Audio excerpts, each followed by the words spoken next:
Brilliance Audio presents Answer Them Nothing by Debra Weyermann, performed by Kate Marson.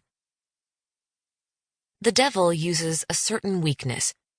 He whispers selfishness, and that weakness in a girl, since I am talking to girls, is vanity, wanting to be noticed, wanting to be looked at.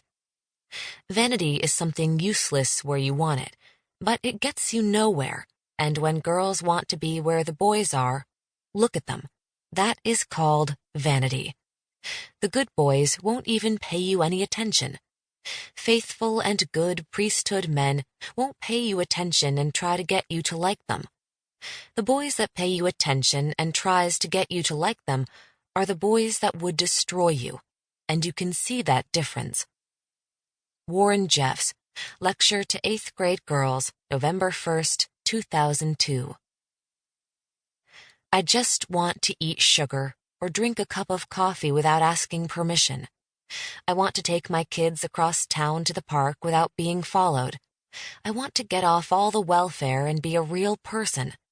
I want to be free and my kids to live free, and I want my kids to have an education and have hope. I just want to be a real person. Journal of Ruth Stubbs, 19-year-old plural wife, June 2001, Phoenix. On a night nearing Christmas 2001, a resolved Ruth Stubbs stroked the perfect faces of her 2 sleeping toddlers, reviewing her deliriously dangerous plan to save their lives. If it worked, and that was a big qualifier, the plan would save her life as well, but Ruth didn't care about her own messed-up life. Looking back on the eternity of her 19 years on Earth, she understood she had never cared. FLDS had tricked her into self-loathing from birth, and tomorrow they'd begin hunting her like an animal. The last 3 years had been the most monstrous. So monstrous it was sometimes hard to remember what had come before the prophet, out of the blue, gave her to a guy twice her age whom she didn't know. Until that surreal day almost exactly 3 years ago, Ruth felt she'd enjoyed a pretty okay childhood, despite living it around the utterly twisted fundamentalist Church of Jesus Christ of Latter-day Saints, with around being the operative word. Looking back on it, Ruth realized she'd never truly been in FLDS. Until recently, her life had not been the physically battering, emotionally hopeless existence that she'd handed her own children, but in her defense, Ruth never imagined there would be any children in this picture. She'd only just turned 16 when they'd literally thrown her in a pickup truck and driven her to hell. That her father had helped them had been completely out of character and very difficult to accept, but Ruth didn't really blame him anymore.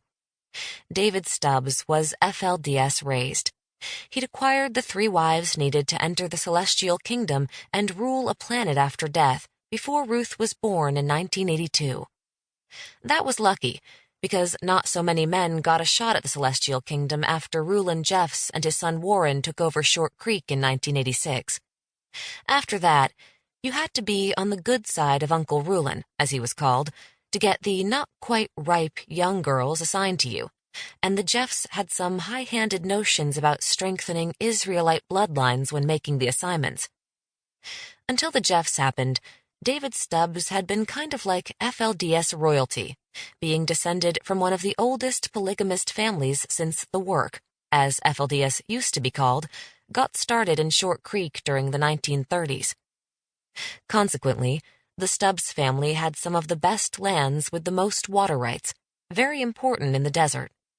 Stubbs women had married into all the important Short Creek families who were also there from the beginning, and everybody was cool with the Lord and with one another. Not to be too profane or anything, but Ruth had observed that the bonds of a more terrestrial nature could make the day-to-day business of living go a lot smoother. Which was probably why David Stubbs wasn't too impressed with the Johnny-come-lately Jeffs family when they moved from Salt Lake City to Short Creek after the former prophet, Leroy Johnson, died. Naturally, Ruth hadn't known Uncle Leroy personally because she was just 4 years old when he died in 1986, But she did know he was beloved by a lot of Short Creek people, her dad included.